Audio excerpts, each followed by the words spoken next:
But first, that wild story that tangles up the world's richest man, America's most famous tabloid, a longtime friend turned witness against President Trump, maybe even the rulers of Saudi Arabia. It all began last month when the National Enquirer published text messages between Amazon's founder Jeff Bezos and his mistress, Lauren Sanchez. A revelation that Bezos, who also owns the Washington Post, tried to preempt by announcing the end of his marriage. Then late this week, Bezos went public again, writing on Medium that agents for the National Enquirer and its parent company, AMI, threatened to release additional texts and explicit photos unless Bezos said publicly that the Enquirer's story about him was, quote, not politically motivated. Instead of bowing to the demand, Bezos lashed back. Of course, I don't want personal photos published, but I also won't participate in their well-known practice of blackmail, political favors, political attacks, and corruption. Bezos is also investigating why he was a target of the Enquirer. And his post references AMI Chairman David Pecker's close friendship with President Trump and the Washington Post coverage of Jamal Khashoggi's murder by operatives tied to the Saudi Crown Prince. Quote, an AMI leader advised us that Mr. Pecker is apoplectic about our investigation. For reasons still to be better understood, the Saudi angle seems to hit a particularly sensitive nerve. Federal prosecutors are now reviewing the Bezos accusations, which could jeopardize AMI's existing immunity deal, in which the company admitted to quashing damaging stories about Trump to help his presidential campaign. That is some of the background. Here to respond, David Pecker's attorney, Elkim Abramowitz. Thank you for joining us. Morning, George. This morning, right out there, Jeff Bezos says extortion, blackmail. It absolutely is not extortion and not blackmail. What happened was the story was given to the National Enquirer by a reliable source that had given information to the National Enquirer for 7 years prior to this story. It was a source that was well known to both Mr. Bezos and Ms. Sanchez. Was it Michael Sanchez? I can't discuss who the source was. It's confidential within AMI, so I'm not going to answer who the source was. It was somebody close to both Bezos and Ms. Sanchez. Let me show some of the correspondence that Mr. Bezos published. This was a letter from AMI's lawyer, John Fine, the deputy counsel, and it lays out two of the conditions he was setting. One, a public acknowledgments from the Bezos parties that they have no knowledge or basis for suggesting that AMI's coverage was politically motivated or influenced by political forces. And then, point three, AM agrees not to publish, distribute, share, or describe unpublished texts and photos. That seems like a pretty clear offer. AMI won't publish these photos if they get this statement from Bezos. George, you have to understand the context. The story was already out, and there were not the photos. Not those photos. I think there were some photos that were in the original story. I think both Bezos and AMI had interests in resolving their differences. Bezos didn't want another story written about him or those pictures published.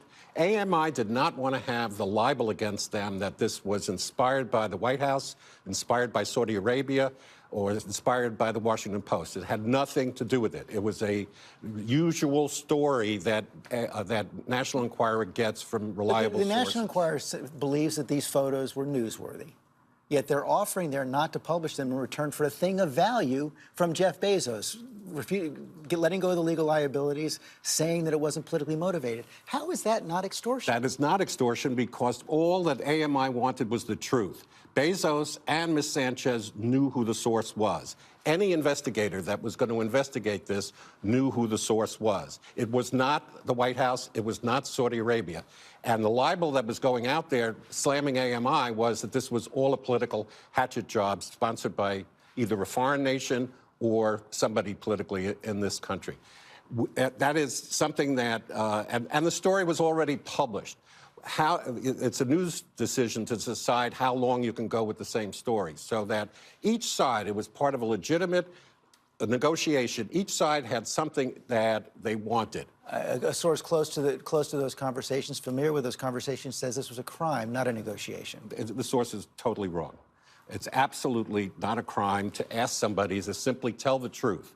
Tell the truth that this was not politically motivated. And we will print no more stories. If you don't say what you want us to say, we're going to publish these photos. That's not it's part of a negotiation. Look, it's a news decision to decide how many times you're going to write the same story. The story was already out there. I think people misunderstand that this was a post-publication negotiation to resolve any of the outstanding issues. AMI was being blamed. The clear threat was that there would be a new story coming. The clear threat from Bezos' point of view is that we're going to link you to Saudi Arabia. We're going to say that you hacked all of these texts.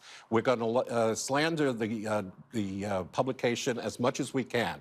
So that's why lawyers sit down and lawyers negotiate to try to resolve differences. That's exactly what this was. How is that journalism, though? If you believe the photos are newsworthy, how is it journalism to say we're not going to publish this if you give us something we want? Is it journalism to decide not to print the story 3 times? If the story was out there, there may be a different argument if we were talking about prior to the first publication, where hypothetically somebody could say, you give me $1 million and we won't publish this. That's not what this is. The story was already there.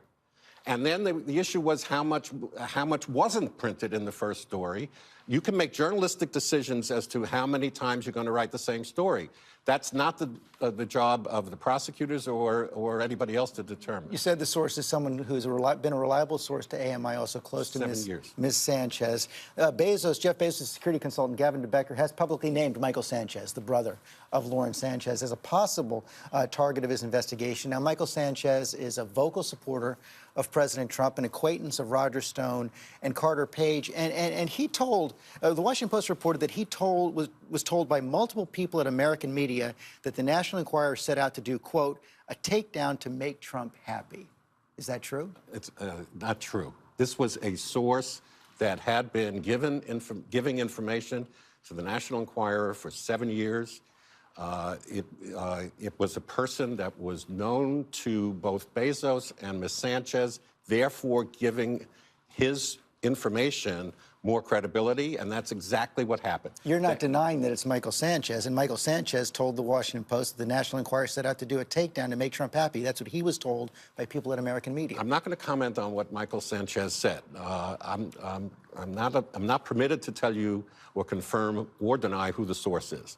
I can tell you it's not Saudi Arabia, it's not President Trump, it's not Roger Stone, but I cannot tell you who the sources. Up on page 2 of the program, we showed that piece from Jeff Bezos' post where he said that an AMI leader advised us that Mr. Pecker is apoplectic about our investigations for reasons still to be better understood. The Saudi angle seems to hit a particularly sensitive nerve. And I just want to run through some of the timeline here. Back in July 2017, David Pecker was at the White House with a man named Casey Grine, who's a Saudi advisor, an advisor to the Saudi royal family. I think we have a picture of Mr. Grine there in the Oval Office back in the summer of 2017.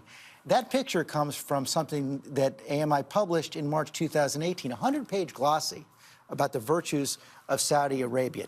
Printed 200,000 copies. And then on basically the same day that the Jeff Bezos piece was published, AMI closed on a $450 million restructuring of its debt. Yeah.